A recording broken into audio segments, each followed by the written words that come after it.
Buenas noches a todos los que nos ven en esta hermosa noche en Bogotá. Buenas noches México, tardes. Chile que nos acompañan, nuestros hermanos chilenos. Perú se conecta con nosotros, Ecuador y por supuesto también se están conectando todos los países de la región. Gracias por entrar a esta entrevista con una persona que tuvimos el gusto de invitar y aceptó, y es Wikiseba, un influencer de ciencia que admiramos muchísimo porque ha logrado consolidar una comunidad muy grande en Latinoamérica desde el área que le corresponde a él, que es biología marina y biología en general. Entonces, Wikiseba, te damos la bienvenida a este espacio que tendremos el día de hoy. Gracias por aceptar. Y bueno, Fernando nos acompaña el día de hoy. Él estará dirigiendo esta entrevista. También está Carla, quien pertenece a la Universidad de Concepción y estará a cargo del chat y de todos los comentarios de los asistentes. Gracias por conectarse con nosotros. Fernando, te doy paso para los saludos. Muchas gracias, Ana María. Hoy día vamos a estar hablando sobre biología, específicamente sobre biología marina para público en general, así que estén atentos. Bueno, como dijo Ana María, Carla va a estar moderando las preguntas, así que pueden preguntar mucho. Aquí tenemos un gran especialista, un gran divulgador científico, así que de verdad aprovechen esta instancia. También saludamos a todos los estudiantes de la Universidad de Concepción. Nuestra agrupación nació de- de- desde ahí. Y bueno, como ya ven, ya tenemos Carla, igual que también es estudiante de Biología Marina y que nos va a estar ayudando también en este aspecto. También saludamos a los estudiantes de la Universidad de Concepción también, porque esta semana estamos en semana de receso.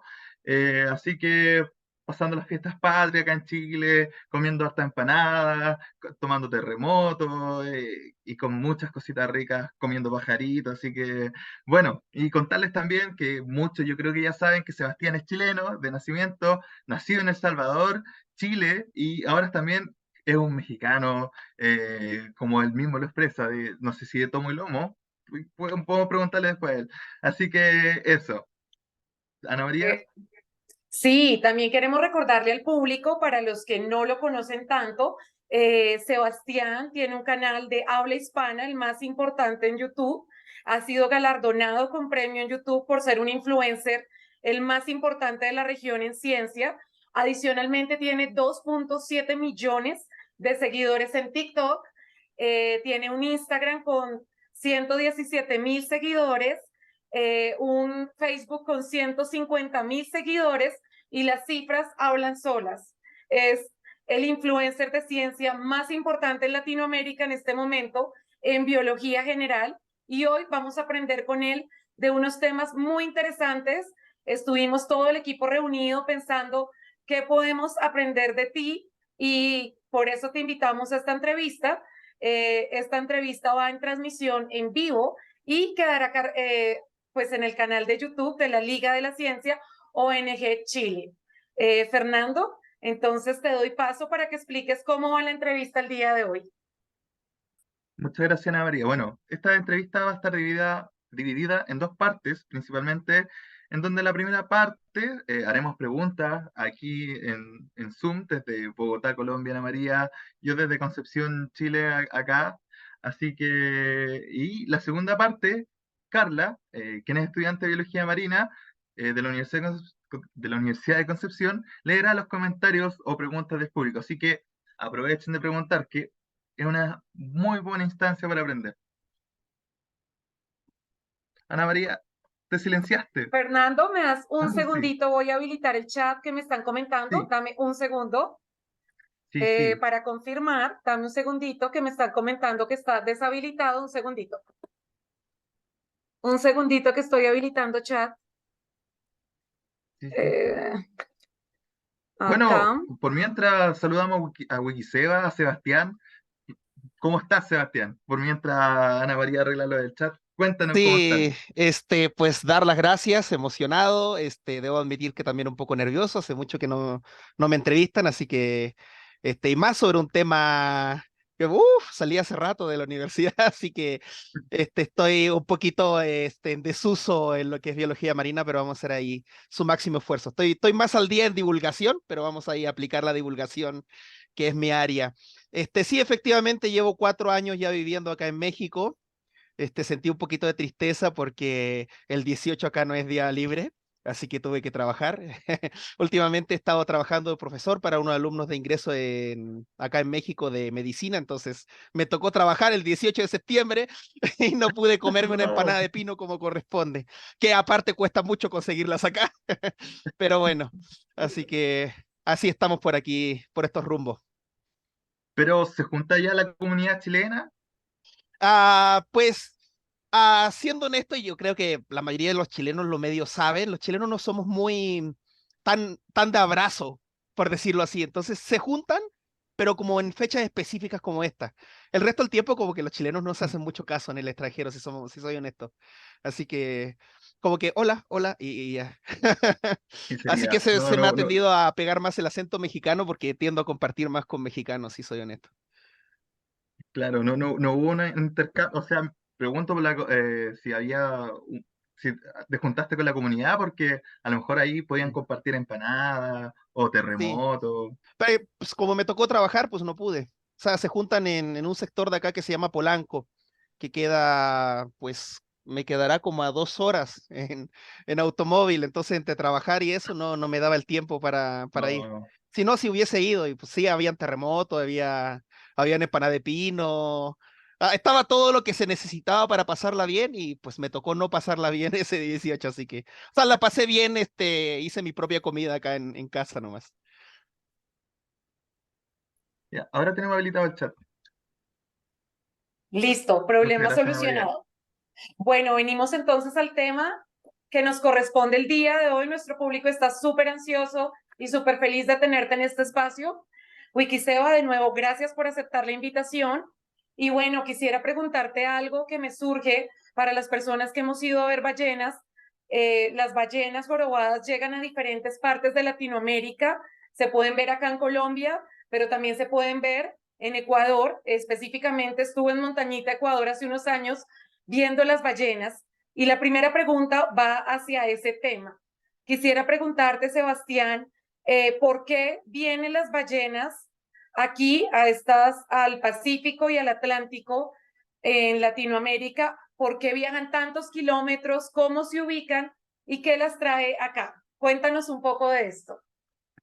Vale, buena pregunta. Primero quiero aclarar de qué es lo que es una ballena. Parece que fuera una pregunta como muy obvia, pero no es tan obvia como parece. Primero porque la pregunta va enfocada a que las ballenas migran y no todas las ballenas migran. O sea, la mayoría se desplazan por el mundo, pero como lo planteas tú, directamente estaríamos hablando de una ballena jorobada. Pero ya vamos a enfocarnos en eso. Primero vamos a definir qué es lo que es una ballena. Hay que tener en cuenta que en biología las palabras comunes suelen causar errores, si no es cosa de ver la gran pelea entre mexicanos y chilenos entre palta y aguacate, por ejemplo, como para entender de que la palabra común genera controversia. Entonces, per se americana, para los que tienen la duda de cuál es el nombre científico del aguacate slash palta, creo que en Colombia también le dicen aguacate, ¿verdad? Sí, sí, Sí, acá sí, le sí. decimos aguacate.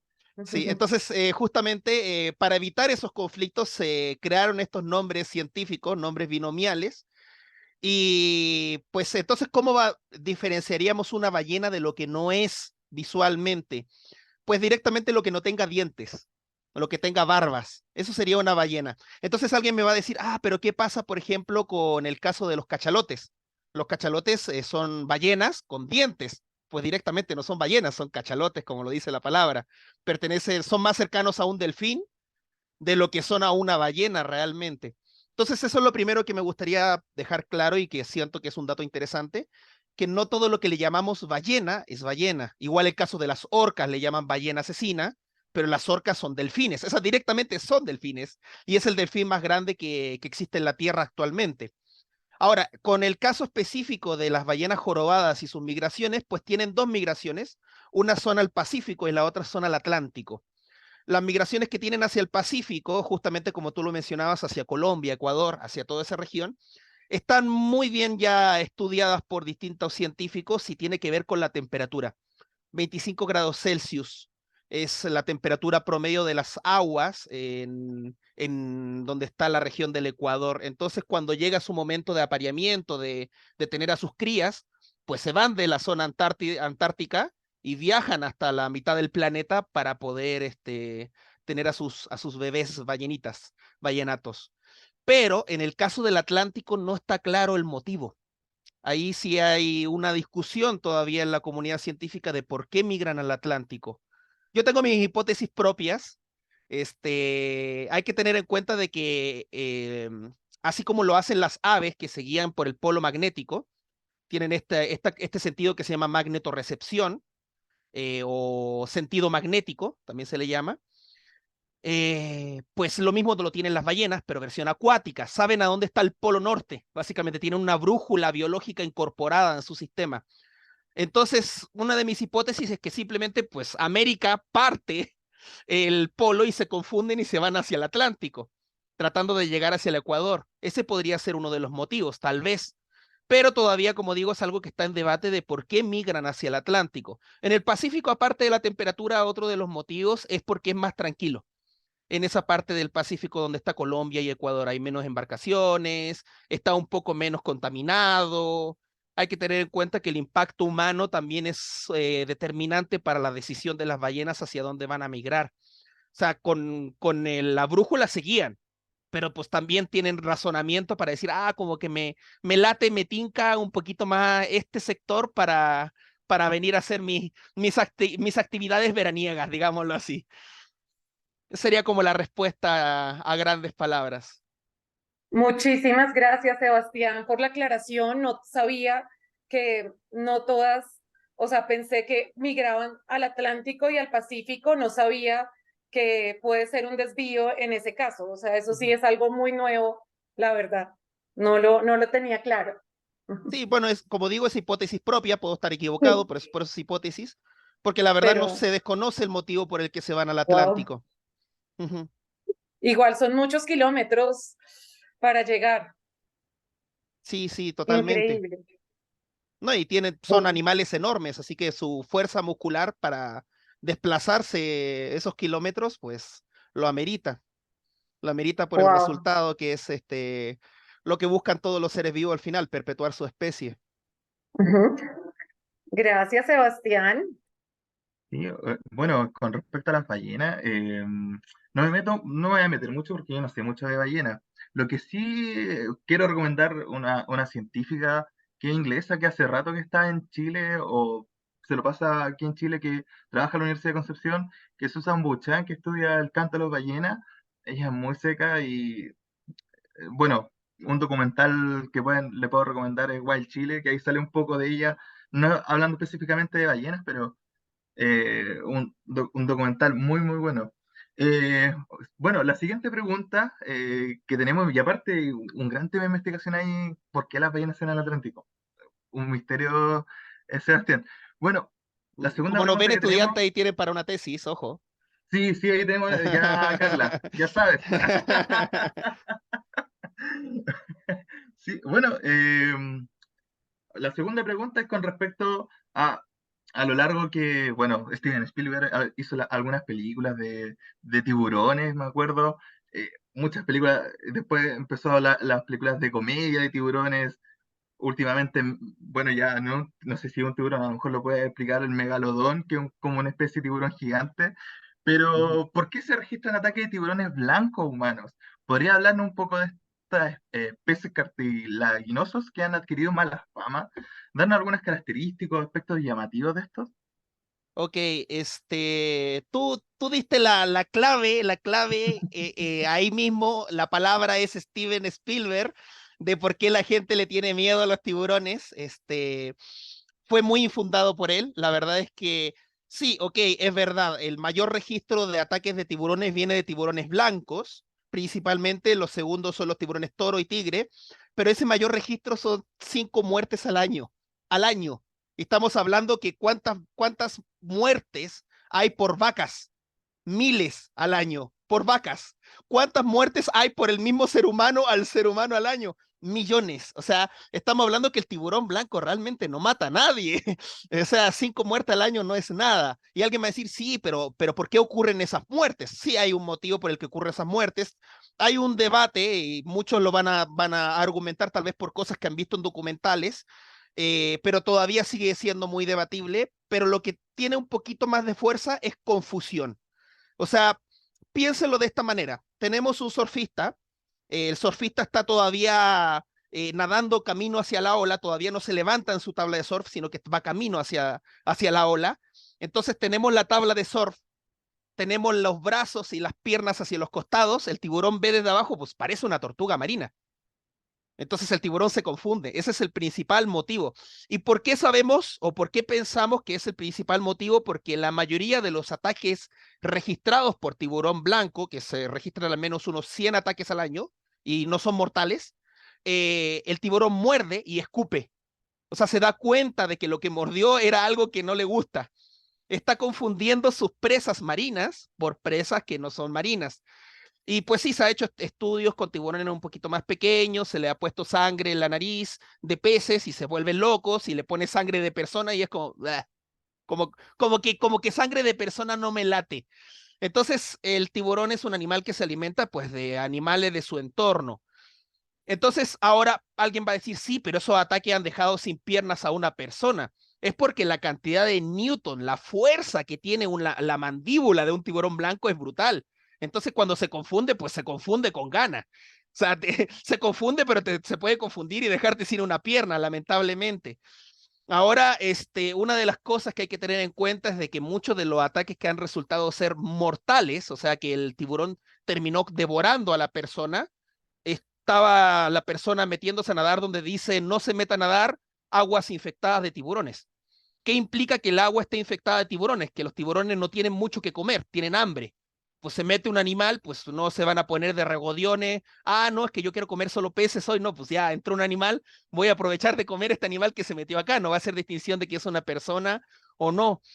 Entonces, realmente los tiburones son algo muy importante para la naturaleza, cumplen roles sumamente importantes ecológicos en el océano. Hay que tener en cuenta que es el depredador principal actualmente en el océano, omitiendo a la ballena azul, que es el carnívoro más grande, pero solamente se alimenta de krill. Así que el principal depredador sería el tiburón blanco, porque pues él se alimenta de una gran variedad de presas, y extinguirlos, llevarlos a la extinción simplemente por películas, que fue lo que alimentó todo esto, pues considero que es un error bastante grande. Estoy viendo ahí en el chat que ponen que los humanos matan miles de tiburones y es una realidad lamentable y por distintos motivos, que desde que afrodisíacos, que para comerse la aleta de tiburón para no sé qué enfermedad inventada de la pseudociencia, que para convertirlos en jalea. Al final realmente el tiburón hace nada de daño en comparación al daño que le estamos haciendo nosotros a los tiburones. Pesca de arrastre, porque claro, tenemos la idea del tiburón blanco gigante que te va a matar, pero los tiburones nacen siendo pequeños. ¿Cuántos de estos tiburones pequeños mueren sin llegar a ser adultos? Entonces, sí, efectivamente los tiburones blancos son los que más se registra que pueden matar personas, pero el número realmente es mínimo, es incontable casi, o sea, 5 personas al año de 8.000 millones de personas en el mundo y normalmente por irresponsabilidades. Entonces es algo que da un poquito para analizar y para profundizar. Y como tú dices ahí, me hiciste pensar un poquito en Charnado, en Tiburones de Arena y en todas las películas parodia que vinieron después de Tiburón. Sí, Y ya después bueno, se volvió toda una cosa de la cultura popular el tema de las películas de tiburones. sí, bueno, esas películas ahí reflejan que ojalá que pensemos que ya los tiburones no son tan peligrosos. Quizá en el mundo animal, por ejemplo, en el documental, me recuerdo en el documental de Mi amigo es un pulpo que ganó, Ujú. que ahí, claro, el tiburón ahí fue, como, entre comillas, el malo, pero eh, igual son cosas que pasan en la naturaleza y, bueno, nosotros nos tenemos que alterar con respecto a eso. Ana María. Ujú. Bueno, Fer, muy buena tu pregunta. Y de tiburones o peces cartilaginosos queremos pasar, Wikiseba, a reptiles. Y hay algo muy curioso para los que somos biólogos. A mí siempre me llamó la atención, nunca lo supe, por qué la selección del sexo en los reptiles, específicamente cocodrilos y tortugas, depende de la temperatura. No entendía muy bien eso cuando estaba estudiando, y me causaba mucha curiosidad porque de pronto no me acuerdo si es las tortugas tienen a temperaturas altas, producen hembras, y a temperaturas bajas salen machos. Entonces quisiera de pronto que nos hablaras un poco de esa selección del sexo por temperatura, los huevos en reptiles, de pronto qué fin tiene evolutivo o por qué se da eso, porque es algo que llama mucho la atención y que uno no encuentra normalmente en otras especies de animales. Ok, lo primero, bueno, para los que no conocen mi contenido, vayan después a suscribirse a mis cuentas. Pero pues una de las líneas principales que tengo es desmentir cosas, así que me toca desmentirte a ti ahora. No solamente los reptiles tienen esa capacidad, sino que también peces. Y el más sorprendente de todos es que también aves. Hay algunas aves que también están determinadas por la temperatura. Y no solamente están esos medios, o sea, tenemos el clásico que es cromosomas sexuales, después tenemos este otro que es por temperatura, y hay otro que es por cantidad de alimento. Dependiendo de la cantidad de alimento se determina el sexo. Hay otro que es por la superficie disponible. Si la superficie disponible es muy poca, se determina la cantidad de sexos disponibles que hay. Y bueno, ahora sí, enfocándonos directamente en la pregunta, que sería por reptiles, varía un poco de especie a especie. Yo sé que esta es la respuesta que más odian de parte de los biólogos, cualquier persona, pero depende de la especie. No lo puedo decir de otra manera, porque sí depende de la especie. No, no todas las tortugas son iguales. Algunas tortugas, si la temperatura es alta, van a ser hembras. Otras tortugas, si la temperatura es alta, van a ser machos. O sea, sí depende mucho de la especie. Y en la mayoría de los reptiles no es 100% la temperatura como se dice en la mayoría de los documentales. Sí hay cromosomas asociados a, solo que esos cromosomas son alterados por esta temperatura. El único que se ha registrado que es 100% por temperatura son los aligatores. Hablando de biología marina, es un animal acuático, los aligatores son 100% por temperatura. ¿Y por qué ocurre? Por una enzima específicamente que altera las gónadas de estos animales. O sea, hagan de cuenta que los mamíferos tenemos, cuando somos embriones, tenemos gónadas que son intermedias entre lo que es un macho y una hembra. Y estas gónadas intermedias, la parte superior del clítoris se va a formar como glande o como clítoris, y la parte inferior se va a formar como los labios o directamente como el escroto y la parte de la base del pene, ¿no es cierto? Entonces, lo mismo pasa en este caso, pero con la temperatura. Las tienen totalmente ambiguas y según esta temperatura, esta enzima va a actuar sobre estas gónadas para determinar cómo funciona esto. Entonces, digamos que lo que está ocurriendo acá es que no se determinó desde antes, como en el caso de nosotros, pero el funcionamiento sigue siendo el mismo por ambigüedad. O sea, esta ambigüedad es lo que va a generar si va a salir macho o va a salir hembra en el futuro. Ahora, ¿por qué ocurrió esto? Pues simplemente estrategia evolutiva. Para los reptiles simplemente fue más fácil determinarlo a través de temperatura. Uno de los motivos puede ser de que los reptiles no cuidan a sus crías, en su mayoría. Un dato que les quiero mencionar, sí, que hay que tener siempre en cuenta, es que reptil, al igual que lo que decíamos recién, como la palabra ballena, son palabras comunes. Técnicamente los reptiles en biología no existen como un taxón válido, porque pues si empezamos a analizar la estructura evolutiva de los reptiles, las aves pertenecen al grupo de los dinosaurios, y los dinosaurios son reptiles, por ende, bajo esa lógica, las aves deberían ser reptiles, pero las aves no son reptiles. Entonces, como las aves no son reptiles, se genera un problema taxonómico. Entonces, ¿qué es lo que se hizo? Pues se quitó simplemente esa categoría de reptil y ahora se crearon otras. Entonces, la mayoría de los reptiles entran en un grupo que se llama saurisquios en español. Saurisquia sería en latín. Y aves, reptiles pertenecen a un grupo más grande que se llaman arcosaurios. Por eso se ha registrado también en algunas aves que todavía tienen esta capacidad de que cambie el sexo por temperatura.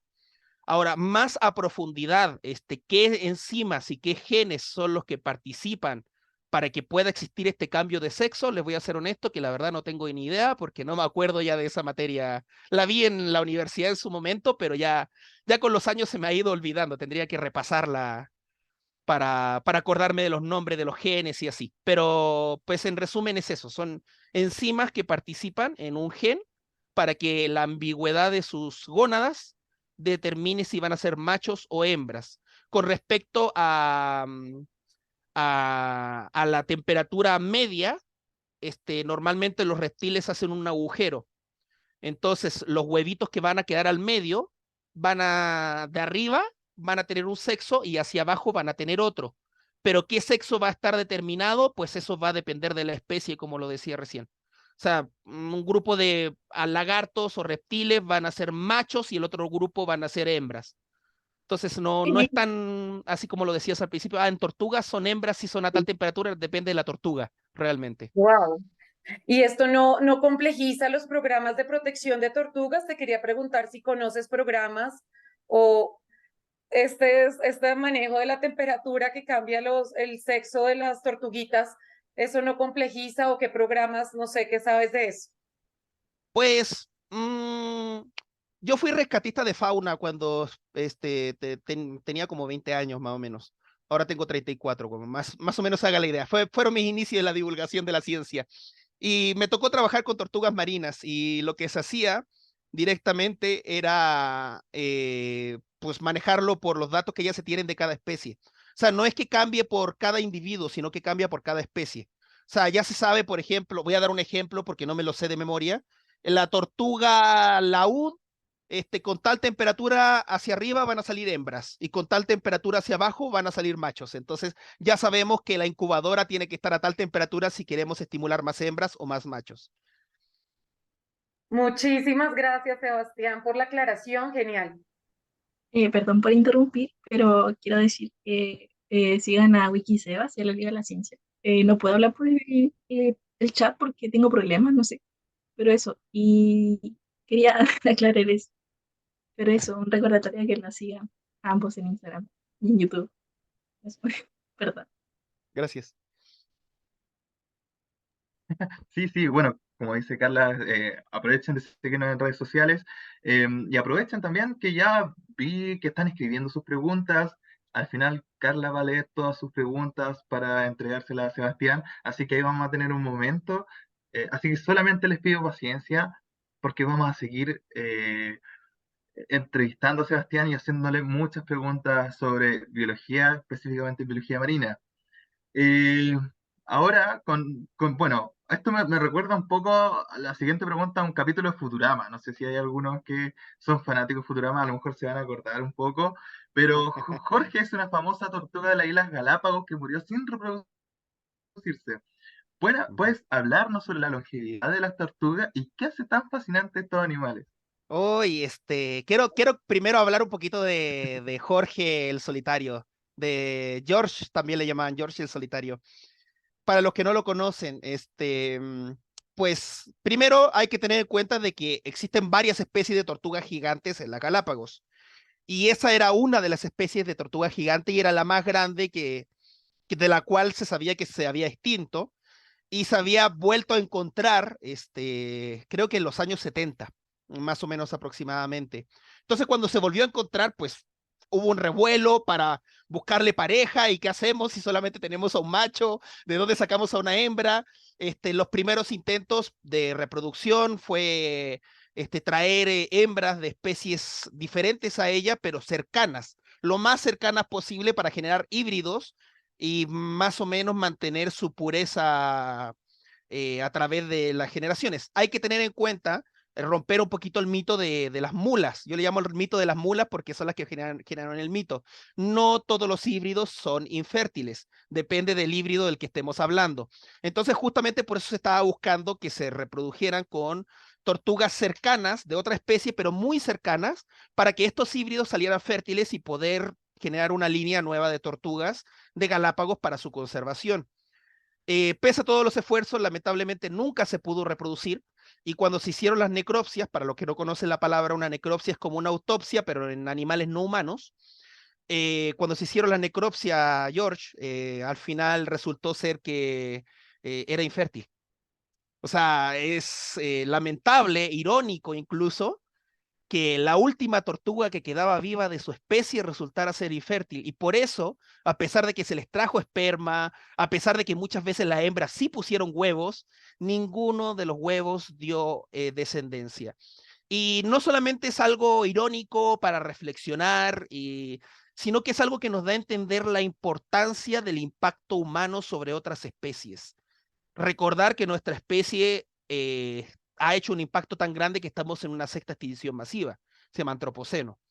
Ahora, para no desviarme tanto del tema, volviendo al tema de la longevidad de las tortugas, rompiendo un poquito el mito, sí son muy longevas, pero también se ha hecho un mito de que viven como 300 años, 800.000 años por culpa de la película Nemo, cuando le preguntan cuántos años tiene y dice, tengo 100 y todavía estoy joven, y ahí se ve la tortuga media marihuana diciéndole que todavía está joven.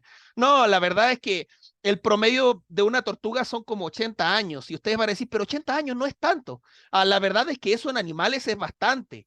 Y ustedes van a decir, pero ¿cómo? Si el ser humano vive 80 años, el ser humano naturalmente no vivía más de 20. Lo que pasa es que hacemos medicina y artificialmente hemos extendido nuestra capacidad de vivir longevamente.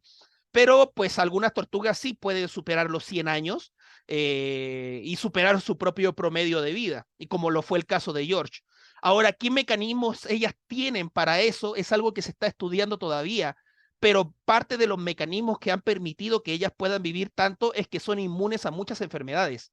Y no solo eso, sino que si tienen heridas graves, son capaces de regenerarse mucho más rápido que otros animales. Su capacidad regenerativa es asombrosamente rápida.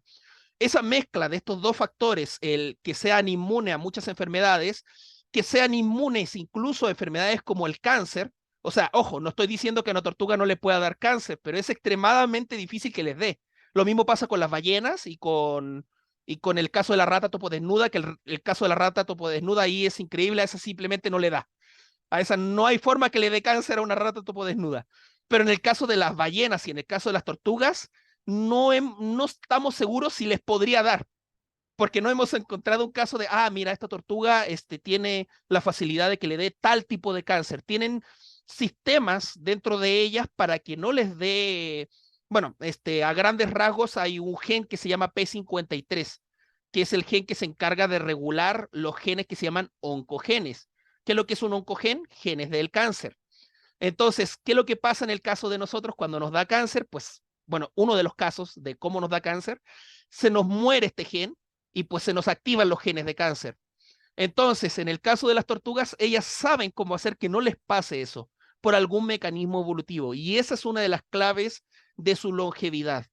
Ahora, no son el animal más longevo que existe tampoco, pero de los animales terrestres, claro que sí lo son. Eso sí.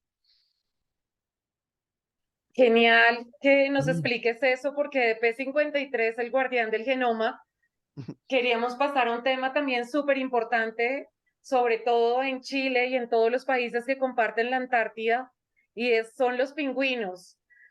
Mucha curiosidad, cuando uno los ve en su ambiente natural, el pingüino rey es realmente impactante por el tamaño, el emperador es mucho más grande. Y bueno, quisiera preguntar en ese sentido, ¿qué diferencias hay o qué comparten las especies de pingüinos como rey, emperador, Humboldt, qué tienen en común? Si nos puedes hablar un poco de pingüinos. Ok, bueno, no se nota mucho, no se va a notar mucho en la cámara, pero acá tengo una cicatriz. Me la hizo un pingüino. No, ustedes van a decir, pero ¿cómo te va a hacer una cicatriz un pingüino, Wikiseba, si son tan amigables? Porque le di mal el pescado y en la puntita del pico tienen un ganchito. Entonces me apretó. Ese apretón no pasa nada, pero cuando me lo tiré, me rajó la mano y me quedó la cicatriz para siempre. Estaba trabajando con pingüinos de Humboldt justamente en mi época de rescatista de fauna. Errores de principiantes que debería haber tenido el cuidado de cómo le daba el pez y no distraerme. Sí hay diferencias importantes entre los pingüinos. La principal y más notoria son los colores y los tamaños. No todos son iguales. El pingüino rey y el emperador se parecen mucho, pero podemos notar que los patrones de colores, a pesar de que sean los mismos colores, los patrones no están en la misma distribución. El tamaño, obviamente, entre un rey y un emperador, como lo mencionaba recién, es diferente, a pesar de que ambos son los pingüinos más grandes. En el caso del Humboldt con el pingüino de Magallanes, la manera más fácil de distinguirlos es por la cantidad de rayas que tienen en el cuello. El Humboldt tiene una sola y el Magallanes tiene dos. Entonces serían algunas de las maneras en que podemos distinguir los pingüinos. Ahora, con referente a sus métodos de crianza, también hay diferencia. Por ejemplo, el pingüino rey, tanto macho como hembra empollan. Uno pensaría que al verse tan parecidos a los pingüinos emperadores, tienen la misma estrategia de que el macho se queda empollando, mientras la hembra se va. Pero no, tanto macho como hembra se quedan empollando durante un periodo. Tiene también sus similitudes, tener en cuenta de que son las únicas aves en el mundo que en vez de alas tienen aletas. A no olvidar, porque hay un mito de que piensan de que no tienen plumas y tienen plumas, solo que sus plumas han evolucionado para ser acuáticas, les sirven para poder nadar. Tienen aletas, pero siguen teniendo plumas, por eso siguen siendo aves. Y no han dejado de ser aves y no van a dejar de ser aves porque la evolución hereda, pero no deshereda, como dicen por ahí. Entonces, esas serían algunas curiosidades que yo podría decir de los pingüinos. Con referente al pingüino de Humboldt, tener en cuenta de que la corriente de Humboldt pasa por el desierto de Atacama, así que también rompe un poco el mito de que los pingüinos son del hielo. Estamos hablando de un pingüino que vive en las costas de un desierto. Lo que sí es que la mayoría, por no decir que casi todos, los pingüinos son del hemisferio sur, con excepción de un pequeño grupo de pingüinos que pasan un poquito del Ecuador, pero así muy poquito. Entonces no vamos a encontrar nunca, nunca en la vida un pingüino con un oso polar como salen en los dibujos animados. Eso siempre quítenselo de la cabeza. Los pingüinos son del hemisferio sur, con excepción de los que se pasan un poquito del Ecuador. Y pues eso, no se me ocurre qué más decir sobre pingüinos en este momento. Sería como algunas cosas que podría decir sobre ellos. Genial, gracias. Sí, bueno, yo estoy aprendiendo mucho, debo decirlo. Yo de aquí de los tres soy el que menos sabe biología, no es para nada mi área ni cerca, así que de verdad, Sebastián, te agradezco mucho porque si yo estoy entendiendo, porque yo creo que la mayoría está entendiendo un poco de todo. Y lo que me causa curiosidad de los pingüinos, bueno, primero que me recuerdo, no sé si todavía estará en el Museo de Historia Natural en Santiago, me recuerdo haber visto que hay muchos animales. eh, en exposición así taxonémicamente, como Taxidermia. eso mismo, y ahí habían distintos pingüinos, yo creo que todavía debe estar esa exposición. Entonces ahí pueden ver la diferencia de los pingüinos que nos contaba Sebastián. También me recuerdo Punta que igual, Arenas. La sí, exposición de Punta Arenas es más también. completa. La del museo está, la de Santiago al lado de la Punta Arenas no tiene, uy, la de Punta Arenas tiene 3 pisos de pingüinos, es genial. Muy, muy, muy recomendada del Museo de Punta Arenas de Pingüinos. Ya, entonces, a Punta Arenas, a conocer pingüinos. Sí, lo otro que extraño, no sé, estar en la tercera región y ver pingüinos, o sea, como estar ahí casi en el desierto de Atacama y claro, yo me recuerdo que estar en Punta de Choro y partir a la isla, no recuerdo, no recuerdo el nombre, pero estar en tercera región ahí Ujú. y ver pingüinos, es muy bonito, así que recomendadísimo para las personas que pueden ir para allá a ver la fauna. Bueno, la siguiente pregunta es, bueno, de delfines. ¿Qué ejemplos muestra la inteligencia y empatía de los delfines? ¿Podría hablarnos de estos animales, Sebastián? Bueno, lo primero que hay que tener en cuenta es que la inteligencia es algo súper subjetivo de definir. No estamos de acuerdo en qué es lo que es la inteligencia como tal, pero si tomamos inteligencia como la capacidad de resolver problemas, los delfines serían el segundo animal más inteligente del planeta después de nosotros, superando a los chimpancés, superando a los bonobos. Entonces, realmente estamos hablando de un animal con la cognición muy alta. Hay el caso, por ejemplo, de un delfín que sufrió un accidente, lo llevaron a un acuario por un tiempo para rescatarlo, recuperarlo, y estuvo con los delfines de cautiverio. Después lo liberaron en el mar, pero el delfín observó que los delfines de cautiverio sabían hacer trucos, y uno de los trucos que sabían hacer era caminar por el agua con la aleta. Entonces, cuando él llegó al agua, empezó a caminar en vida silvestre con las aletas y les enseñó a otros pingüinos a hacerlo. A pingüinos, perdón, delfines. A otros delfines a hacerlo. Entonces estamos hablando de que ellos pueden entregar información de generación en generación y pueden aprender cosas solamente observándolas. No solo eso, sino que también pueden usar herramientas. Se ha descubierto de que arrancan esponjas con el hocico para protegerse mientras buscan alimento. Y esto que voy a decir es más una hipótesis, no se puede asegurar, porque si se asegura ya sería caer en pseudociencia, pero si uno observa a los delfines, se turnan para hacer sonidos.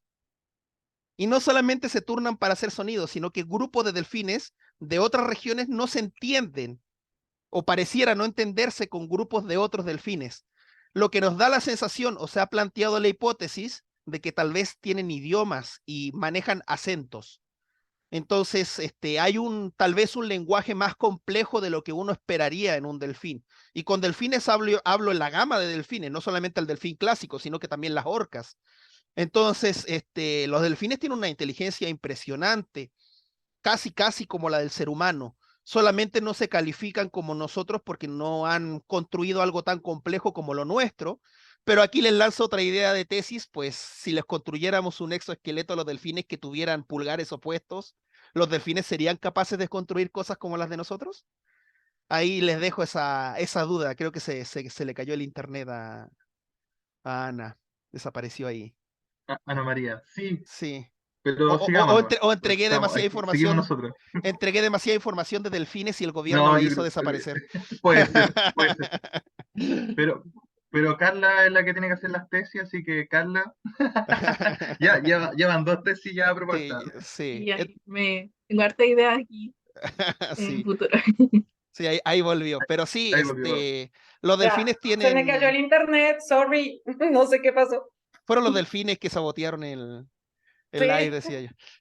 perdón, esto está muy chévere, estamos aprendiendo cosas pues muy diferentes y estás rompiendo mitos. Y la siguiente pregunta, Sebastián, va Ujú. con los pulpos, que también son tan nombrados y tan famosos. Quisiera preguntarte respecto a los pulpos, ¿cómo hacen los pulpos para camuflarse y lograr pasar desapercibidos en tantos ambientes diferentes? ¿Qué tienen Ok, de especial estos animalitos? vale, lo primero, así como los delfines son los más inteligentes después del ser humano sobre la Tierra, los pulpos son los invertebrados más inteligentes que hay. Hay que tener en cuenta que una abeja, que es otro invertebrado y es un invertebrado bastante superior en comparación a un invertebrado marino, porque estamos hablando de un insecto con muchas terminales nerviosas, con un cerebro muy desarrollado, que tiene la capacidad de bailar para decir dónde está la flor X para llevarla al panal, solamente tiene 600.000 neuronas. Estamos hablando que un pulpo tiene 500.000 millones. O sea, tiene casi la misma cantidad de neuronas que un gato. O sea, estamos hablando de que un pulpo parece algo de otro planeta.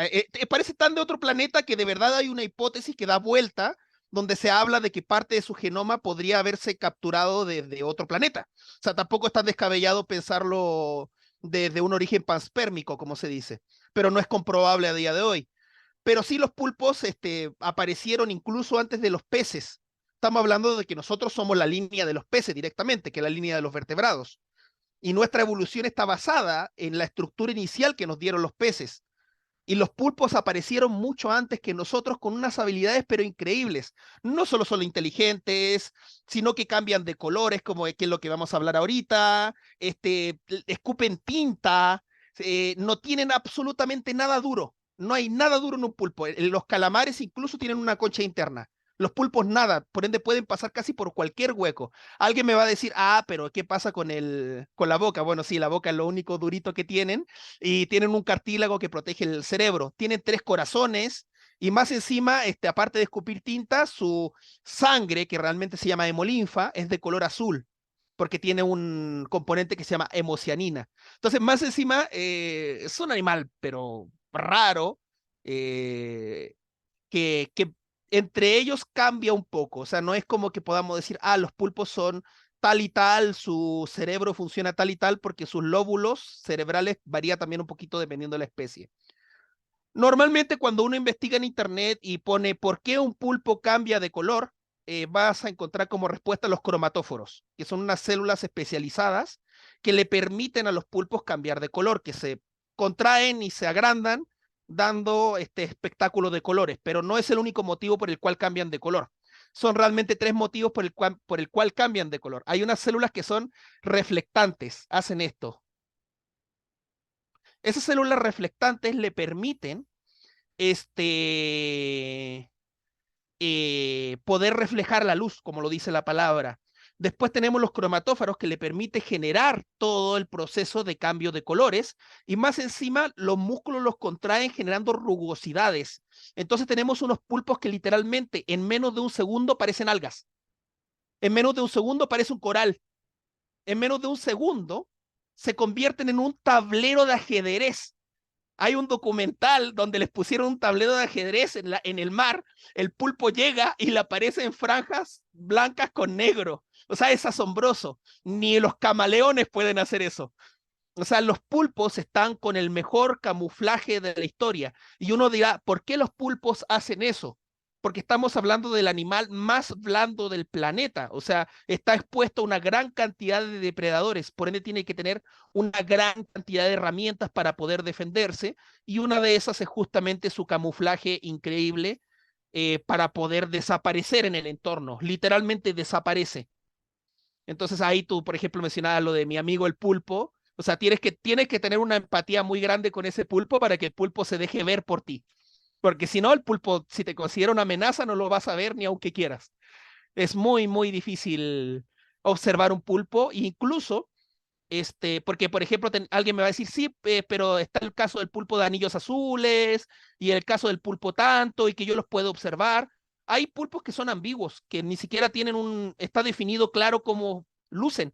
Cambian tantas veces de color que hay una ambigüedad completa de cómo son sus estructuras, sus colores. Así que también depende de la especie, qué tan especializados se han vuelto para poder hacer eso. Y ustedes dirán, ok, pero ¿cómo lograron eso los pulpos? Es uno de los grandes misterios de la ciencia. La verdad, tienen una evolución muy acelerada en comparación a otros animales, porque pues ocurrió todo esto en la explosión del silúrico, cuando aparece la mayoría de las especies, pero su evolución de los calamares a los pulpos es muy brusca para haber logrado eso en tan poco tiempo. Por eso se están planteando algunas hipótesis como que los calamares tal vez encontraron algún tipo de genoma externo para poder ingresarlo y poder acelerar un poco su evolución. Otras hipótesis es que sí hay una evolución natural y todavía no hemos encontrado el mecanismo por el cual ellos pudieron acelerar esta evolución. Pero lo que sí o sí es algo que es un hecho es que son animales asombrosos.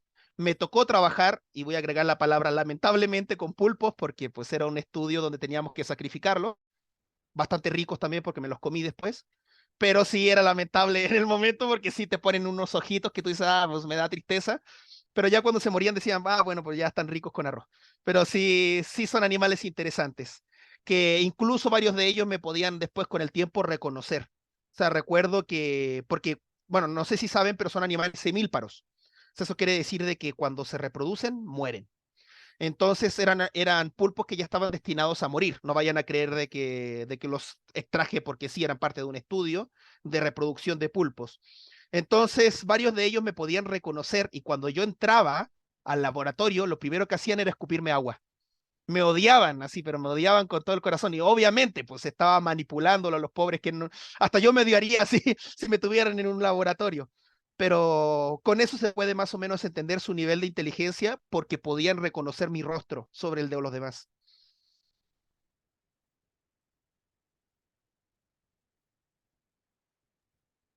Todo un misterio los pulpos. De verdad Sí, que vean el documental de mi amigo un pulpo, por algo ganó los premios Oscar, así que no, ultra, ultra recomendado este documental. Bueno, ahora a una pregunta que hay un animal que de repente no nos deja ir a las playas, hay como un poco de prohibición y son las medusas. ¿Pueden llegar a producir urticaria? ¿Por qué ocurre esto? ¿Y es verdad que la orina sirve? bueno, lo de la orina es, ¿puedo ser grosero o tengo que ser muy formal? Sí, Sí, sí, sí, sí, ok. sí. Bueno, voy a ser grosero, pero con Dale nomás. con groserías mexicanas para que no suene tan fuerte. en otros países. Me parece que lo de la orina es una tremenda mamada, porque no sé en qué cabeza me cae y cómo salió el tema de que la orina servía. De hecho, hay que tener en cuenta la cantidad de bacterias que tiene la orina y si tienes una herida, echarte bacterias a una herida creo que es lo peor que puedes hacer en la vida. Lo primero que hay que hacer cuando te pica bueno, lo primero que no hay que hacer cuando te pica una medusa es no echarte, obviamente, orina, pero tampoco te debes echar agua dulce. El agua dulce puede inducir a que, a que el veneno se mueva más rápido por el cuerpo. Entonces, qué te tienes que echar y qué cosas están a la mano más cerca? Agua salada. Eso es lo más recomendable. Van a encontrar en algunos foros de internet que te puedes echar vinagre. Y ok, el vinagre ayuda, pero en algunas especies, en otras no, en otras lo acelera. Así que por si acaso, si no son biólogos, si no saben reconocer especies de medusas, mejor no le jueguen al vinagre y solamente agüita salada. Si les genera mucho dolor, pues es mejor ir al médico. Si son niños, personas con asma, personas con alergias o personas muy mayores, vayan directamente al médico porque puede incluso producir la muerte. No, la idea no es generar miedo con respecto a las medusas, pero pues sí hay que tenerles un poco de respeto y cuidado. Ahora, ¿por qué ocurre esto? Las medusas pertenecen a un grupo que se llaman nidarios. Los nidarios son un grupo de animales que evolucionaron antes que todos los animales que tenemos izquierda y derecha. Son animales que son círculos, básicamente. Ahí están las anémonas, los corales, unos raros que se llaman hidras y justamente las medusas. Ellos se llaman nidarios porque tienen unas células que se llaman nidocitos. Estos nidocitos tienen unas cosas urticantes que te las entierran y es el veneno que te ingresan al cuerpo. No son eléctricas como dice el mito, que sientes un punzazo eléctrico, no. Lo que te están inyectando es veneno y es el dolor que tú sientes. También lo hacen las anémonas, también lo hacen los corales y todos los nidarios pueden hacer eso. Y pues hay distintos niveles de peligro según el animal con el que te encuentres. Así que si te encuentras con una medusa, pues es mejor no acercarte a ella. Aclarando dudas, porque me ha pasado cuando he hablado de estos temas en internet. Medusa es lo mismo que agua mala, es lo mismo que agua viva, es lo mismo que agua muerta. Ya son simplemente sinónimos para el mismo animal. Así que tengan cuidado con todos esos animales y tampoco los agarren cuando estén fuera del agua. Pueden estar hasta 24 horas todavía picando después de muertas. Así que tampoco las agarren fuera del agua. Y si encuentran unas que son azules y que flotan, ok, esas no son medusas, se llaman fragatas portuguesas. Le llaman medusas, pero no son medusas, pero también pican porque también son nidarios, así que tampoco las toquen y también son peligrosas. Y ahora, si se encontraran, que es más difícil, con unas que son cúbicas y que tienen 4 tentáculos o más, muy largos, esas en la vida las toquen porque ese es el animal más venenoso del planeta. Se llama avispa de mar. La avispa de mar es el animal más venenoso del mundo y te puede matar aproximadamente en 30 minutos si tocas una de esas. Pero despreocúpense que esas andan en el océano abierto, así que es muy difícil que te encuentres con una avispa de mar o cubo medusa, que es el nombre. Las recomendaciones si se quieren ir a meter a la playa, si hay carteles de temporada de medusas, pues no se metan al agua. Es mejor quedarse con las ganas que tener una mala experiencia o perder tu vida. Recuerden que se llama falacia del sobreviviente, decir, a mi tío le picó una medusa y no le pasó nada. Obviamente, porque a los que les pasó algo no te lo van a contar, porque ya no están entre nosotros. Así que no se guíen por la falacia del sobreviviente nunca. Entonces, solamente meterse al agua cuando estén 100% seguros que no hay presencia de medusas o de ningún tipo de nidario de ese tipo como fragatas portuguesas, medusas, mucho menos una avispa de mar que ande dando vueltas, que sería difícil, pero uno nunca sabe. Genial, Sebastián, gracias por esa explicación. Muy chévere. Vamos a dar paso a Carla con la segunda parte, donde Carla nos va a hacer una pregunta, a leer unos comentarios del público. Te quería preguntar, Sebastián, si podemos alargar unos minutitos, que tenemos récord en comentarios, al menos hacerte una o dos preguntas del público, ¿se puede? Sí, no es problema, pero voy a hacer un experimento, Listo, voy a abrir la ventana y me dice si hay listo, mucho ruido, porque estoy muriendo de calor. Entonces me dice si hay mucho listo, ruido. Ahí está. ¿Se escucha listo, no mucho hay ruido? ningún problema. No, está Ah, ok, perfecto. Bueno, ok, perfecto, Entonces, para no morir de calor. sí, vamos a dar paso en este momento a Carla, quien va a hacer una pregunta y leerá 2 preguntas o 3 del público. Carla, te damos paso. Hola, he tenido un problema en el chat, perdón, pero estas son preguntas personales mías a Wikiseba. Que la primera es, ¿qué afecta la ausencia de la luz solar en las especies de la zona abisal? Ok, no sé cómo tomar la palabra afecta, porque en sí son animales que viven ahí. Así que vamos a tomar la palabra afecta de manera positiva en cómo se adaptan o cómo viven. Primeramente son animales que viven en completa ausencia del oxígeno. Eso es lo que hay que tener en cuenta. Entonces, ¿de dónde obtienen, digamos, los principales recursos para hacer su metabolismo? De bacterias que viven en fumarolas, en pequeños mini volcanes que hay en el océano. Generan, en vez de hacer fotosíntesis, hacen algo llamado quimiosíntesis. Agarran sulfuro en vez de agarrar luz solar y generan la energía para la mayoría de estos seres vivos que viven ahí.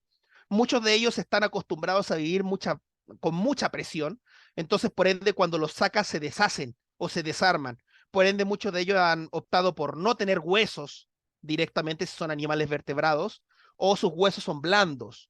Eh, También tener en cuenta de que es muy coloquial decirles animales abisales. El nombre correcto sería decirles animales afóticos. ¿Por qué motivo? Porque la zona sin luz parte mucho antes de la zona abisal. Parte en una zona que se llama batipelágica, después hay una zona que se llama mesopelágica, después está recién la zona abisal y después viene otra más profunda que se llama adal. Entonces, todos esos sectores no tienen luz y hay muchas especies que viven en estos lugares. Y la otra condición que diría yo que la ausencia de luz afecta a estos seres vivos es la ausencia de pigmentos, no tienen colores. Hay corales que se adaptaron a vivir en fondos afóticos y son corales blancos. ¿Por qué? Porque no tienen algas. Entonces, al no tener algas, no tienen colores y directamente son de color blanco. Y hay otros animales que directamente son transparentes. Como que fueran todos como medusas ahí al fondo, pero son animales más complejos como peces, pulpos, pero de color transparentes. Y pues el dato más curioso, típico que le llama a todo el mundo la atención del fondo abisal, del fondo adal o de cualquier fondo afótico o de las fosas submarinas en general, son estos animales gigantescos que son los calamares gigantes o animales de este tipo. Y eso todavía se está estudiando. Se cree que hay una tendencia a que tengan gigantismo ciertos moluscos en esos sectores. Pero no es que todos los animales ahí sean grandes. De hecho, casi no hay animales en ese fondo. Es muy poca la vida que se encuentra ahí en comparación a la vida que hay en la superficie. No sé si está claro la duda o te dejo con más dudas. Ambas son Todo buenas. está bien. Me salvaste hartas preguntas para los profes, de hecho. Ya, y mi segunda pregunta personal es, ¿cuál es tu opinión respecto de la pesca de arrastre? Y si conoce algún otro método más no tan destructivo. Así. Ok, bueno, siempre lo digo, yo siempre soy muy honesto. Soy una persona muy, muy pesimista. Entonces, no soy tan hippie de decir, ah, mira, tiremos florcita y salvamos al planeta, porque la verdad, vivimos en un sistema muy, muy complejo y está muy difícil salvar el planeta en este momento. Y los métodos que se tienen en este momento, que son para reemplazar la pesca de arrastre, no suplen la cantidad de personas que quieren consumir alimentos marinos o recursos marinos. Pero, por ejemplo, una de las formas que se han empleado, que han tenido un mejor resultado, es que las trampas que se usen sean selectivas para dicha especie. Por ejemplo, si tú quieres comer salmón, bueno, salmón, a ver, otro ejemplo marino, no sé por qué dije salmón, eso es de cultivo normalmente. Si tú quieres comer ay, no sé, ¿qué animal marino? No, se me borraron todos de la cabeza, de golpe. Sardinas, ya pongamos sardinas. Si quieres comer sardinas, pues que las trampas tengan un tamaño específico para que entren estas sardinas y no pueda entrar, y no se te pueda colar una tortuga, por ejemplo. Entonces, para disminuir, digamos, em, ¿cómo se dice? Consecuencias paralelas a esto. Otra forma directamente es cultivar los animales que queremos consumir. En vez de sacarlos de su entorno silvestre, pues los criamos. Es mucho más eh, es mejor que estar arrastrando y matando animales. En la pesca de arrastre se muere aproximadamente el 40% el 40% son animales que no tenían nada que ver con lo que querían pescar, y todos esos animales muertos los vuelven a tirar al agua y eso no sirve de nada. O sea, es un desperdicio de seres vivos. Entonces, gran parte de eso es que si dentro de la pesca más ecológica, digámoslo así, que si se te mueren animales que no sea más allá del 10%, y que si pescas animales vivos, ese porcentaje vivo que no corresponde a lo que tú querías pescar sea devuelto, pero vivo. Pero un método definitivo no hay en este momento, entonces ahí tienes otra idea de tesis para poder desarrollar, porque sí es algo que se necesita y la pesca de arrastre está contribuyendo, pero brutalmente, a la extinción masiva que estamos viviendo, lamentablemente. Ah, muchas gracias. Bien, ahora pasamos con las preguntas del público, donde Mateo desde Colombia pregunta, ¿cómo se puede ser rescatista de fauna? Ok, si estás en Colombia, pues acércate a un centro de rescate que esté en tu localidad. Eso fue lo que hice yo. Dependiendo de los que hayan en tu localidad, no te aseguro que haya uno. Si no hay, pues tendrías que desplazarte a otro lugar. Si no tienes los medios para desplazarte, pues queda como un sueño por ahora hasta que lo puedas realizar. Yo partí como voluntario, después puedes ir escalando, digamos, en rangos. La principal función de un rescatista de fauna es rescatar, pero también es rehabilitar fauna para que la puedas devolver a su entorno. Otra de las funciones que tienen es justamente la divulgación de la ciencia. Y fue lo que a mí más me gustó y por eso seguí por la línea de la divulgación. Desde ese entonces hasta ahora ya junto 12 años de divulgación, mira, todo el tiempo que llevo desde que era rescatista. Entonces, como recomendaciones, busca en Internet, ya que tenemos actualmente a la mano esta herramienta tan buena que es el Internet, pones centros de rescate o centros de rehabilitación de fauna silvestre, eh, tal lugar, Colombia, y a ver qué resultados te salen y empieza a llamar o ve a los lugares y dice, ¿saben qué? Estoy interesado en poder asistir como voluntario, y te dicen, ¿sabe qué? Solamente queremos personas con experiencia. Entonces tú les dices, no, no tengo experiencia, pero por último asistir como oyente y ir aprendiendo. Ah, bueno, te van a decir, y de a poco vas ingresando y tal vez en algún momento te vuelvas rescatista en ese lugar. Es una buena idea tal vez para empezar. O también puedes partir en un zoológico, en lugares así, también es otra forma. Ya, ahora pasamos con la pregunta de Estela Arniel, desde Bogotá, Colombia, perdón, y pregunta, ¿cómo respiran las ballenas? Ok, bueno, ellas, al igual que nosotros, son mamíferos, evolucionaron de animales terrestres. El más antiguo registrado de su línea es Ambulacetus.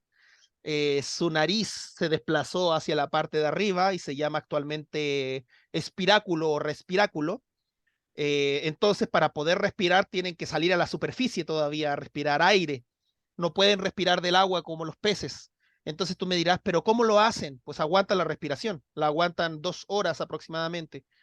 Y tú dirás, ¿pero cómo si yo las veo casi siempre abajo? No, la verdad es que salen constantemente a la superficie, tienen que estar en una constante actividad saliendo. Es un animal muy activo por lo mismo, porque se puede ahogar. Y sí, una de las maneras en que se ha descubierto en que se mueren algunos delfines, se está estudiando si por qué pasa eso. No podemos todavía determinar si existe el suicidio en animales no humanos, pero se ha descubierto que algunos delfines aguantan la respiración hasta morir. No se sabe todavía por qué hacen eso. Ahí tienes otra idea de tesis. También podría ser algún tipo de suicidio, no lo sabemos, pero sí se pueden morir ahogados los delfines y las ballenas. Así que por eso mismo también son animales que al nacer nacen primero con la cola y después con la cabeza, para poder salir rápidamente a la superficie a dar la primera bocanada de aire. Wow, eso no sabía lo de los delfines. Ya, Germán manda un saludo a Wikisebas y a la Liga desde Argentina. Saludos, Y Germán. Julián Páez pregunta si existe alguna relación entre la medusa y los pulpos. Supongo que lo dices por los tentáculos, pero no, son animales completamente distintos. Como te decía recién, las medusas aparecen en una etapa muy temprana en el planeta. Son animales redondos, Y los pulpos ya puedes notar que tienen izquierda y derecha como nosotros. Los pulpos no tienen órganos, no hay cerebro, no hay corazón, y te estaba hablando que los pulpos tienen 3 corazones y un cerebro bien protegido. Son animales completamente diferentes, de líneas evolutivas completamente diferentes, y los pulpos son más futuristas, digámoslo así, que cualquier medusa. Así que no hay relación más que las relaciones actuales, que son relaciones ecológicas. O sea, un pulpo puede ir y comerse a una medusa, o una medusa puede comerse a un pulpo bebé. Básicamente serían las relaciones que tienen actualmente, pero evolutivamente no son parientes. Ya. Cristian Emanuel, desde México, quisiera saber qué estudiar para aprender más a fondo sobre los doridoidea. Perdón si lo dije mal. Eso. Lo- Doridoidea, no me suena. Si quieres, pasa a la siguiente, lo googleo rápido para ver la imagen de un doridoidea, ok, a ver si pasa así me palabra. acuerdo lo que es. Eh, ya. Eh, Elizabeth Galindo, desde México, manda mucha salud. Y Dropshot 001 pregunta, ¿cuál es la diferencia entre insectos y crustáceos? La diferencia entre insectos y crustáceos.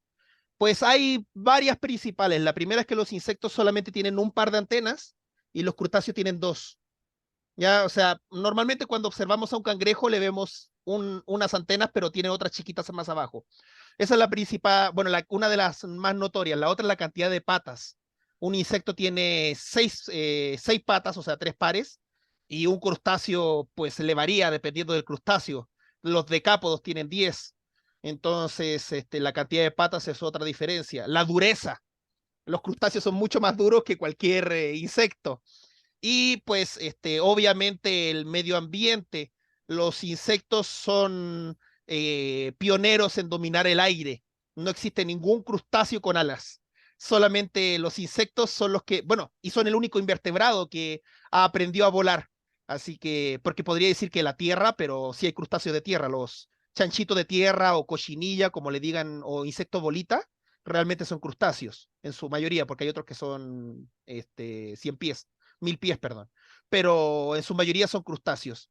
Así que las principales diferencias, resumiendo, son la cantidad de antenas, la cantidad de patas y la presencia de alas. Ambos son artrópodos, eso sí. Ah, ya vi lo que es un doridoideas, son un grupo de babosas de mar. ¿Y cuál era la pregunta con eso? Buscando. Se me perdió. Aquí está. Cristian Emanuel pregunta, ¿qué necesita estudiar para aprender más a fondo sobre los doridoides? Pues sobre moluscos directamente.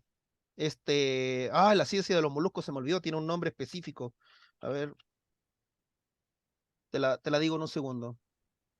Esto de tener la capacidad de investigar rápido es una ventaja a veces. Eso, malacología. Se me había ido el nombre. Tienes que estudiar malacología. Los malacólogos son los que se encargan de estudiar moluscos, o sea, y por ahí te especializas específicamente en todo lo que sean opistobranquios, nudibranquios, y este grupo en particular que es el que te llama la atención, que son, por lo que veo, un tipo de babosa de mar. Mm, Ya, Alejandro, más que nada, te pido una sugerencia sobre a qué universidad en específico tienes que entrar para centrarse en el campo, qué disciplina. Ay, perdón. Dice, a mí me gusta la astrobiología, pero no he encontrado una universidad en específico para centrar. En el campo en qué disciplina me recomendarían, aunque como segunda opción me gusta la oceanografía y la biología marina. Podría empezar con esas en caso de que no haya una licencia o ingeniería. Vale, te escuché un poco cortado, pero básicamente quieres saber dónde estudiar astrobiología, en resumen. Sí, algo así. Ok, pues astrobiología no se estudia en pregrado, eso sí, es una especialidad. Tienes que primero estudiar biología o astronomía y después especializarte en astrobiología. Este, mm, Así como la mejor de todas es... no sé cuál recomendarte si te soy honesto. Sé qué recomendarte para ir a trabajar astrobiología, pero no se me ocurre una para que estudies. Esa te la quedo debiendo. Para que veas que tengo compromiso, voy a hacer un video de eso en mi cuenta de TikTok, sobre dónde estudiar astrobiología. ¿Cuáles son las mejores universidades para estudiar astrobiología? Ya que está de moda todo lo de los extraterrestres de Maussan. Entonces, Sí. dónde estudiar reales ciencias que estudian extraterrestres y no muñequitos de papel con cabezas de llama?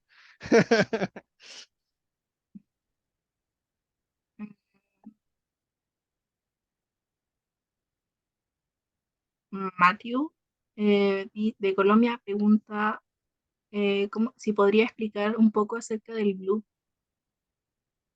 Ah, ok. No tiene respuesta hasta el día de hoy. No se sabe lo que es. Se manejan hipótesis, eso sí.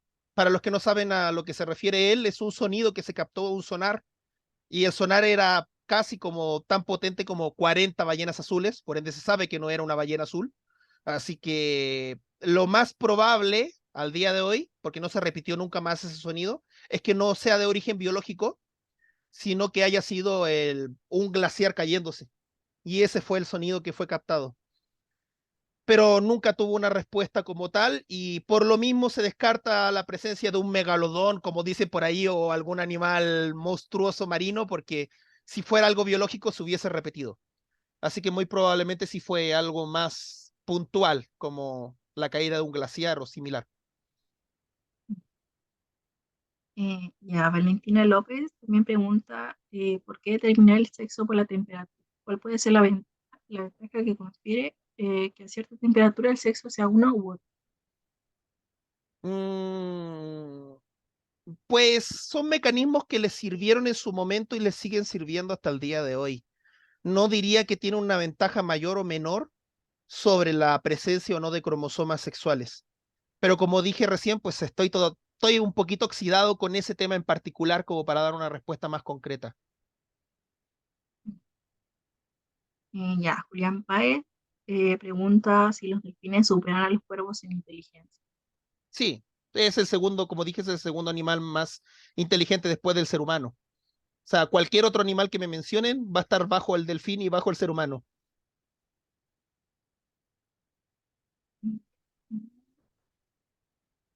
Eh, no me salió el nombre completo, pero algo de René, perdón. Pregunta, ¿qué controversias sociocientíficas me recomendarías para cursos de educación media? ¿Cómo? No entendí la pregunta. ¿Qué controversias sociocientíficas me recomendarías para cursos de educación media? Ay, es que no sé, hay una palabra que no te la logro entender. Déjame buscarla yo en el chat, a ver.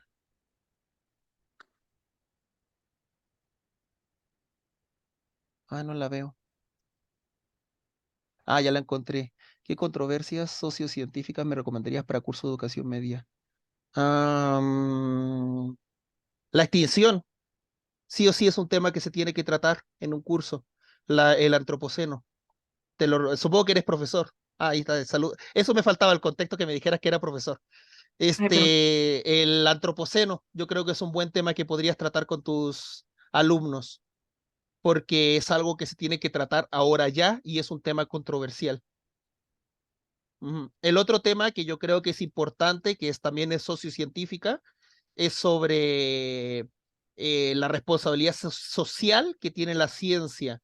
Por ejemplo, acá está toda la polémica de que se incluyó todo lo que tiene que ver con la comunidad LGBTQ+, en libros de colegio. Entonces, pues como acá es un poco más machista México, pues hay toda una controversia acerca del tema. Entonces son temas que también se tienen que hablar, también se tienen que debatir, y se tienen que ya empezar a tratar. Todo lo que es salud mental también es bastante importante en los colegios, son cosas que antes no se veían y pues bueno, los que ya saben un poco más de mi postura saben que yo soy un poquito más pro a cuidar la salud mental, a cuidar los derechos de las personas y ese tipo de cosas, sin entrar en tanto detalle. Ya, y la última pregunta para cerrar es de Mateo, otra vez, y pregunta si hay algún estudio científico de la risa en los animales. ¿Cómo? Mateos pregunta si hay algún estudio científico de la risa en los animales. De la risa. Sí, Debe existir, pero lo desconozco. Me disculpo que se me abrió el WhatsApp solo y empezó a sonar. Lo, ¿cómo lo... no se escucha? ¿No se escucha? Ok. Pensé que se escuchaba. No, Vale. No, desconozco. Debe existir, pero desconozco. ya. Entonces, te agradecemos, Wiki Sebas, por todo, por tu disposición en las preguntas, en la entrevista más que nada. También al público se les invita a seguir a Wiki Sebas, a TikTok, Instagram y a la Liga de la Ciencia, obviamente, eh, a Instagram también. Y la entrevista va a ser subida al canal de YouTube de la Liga.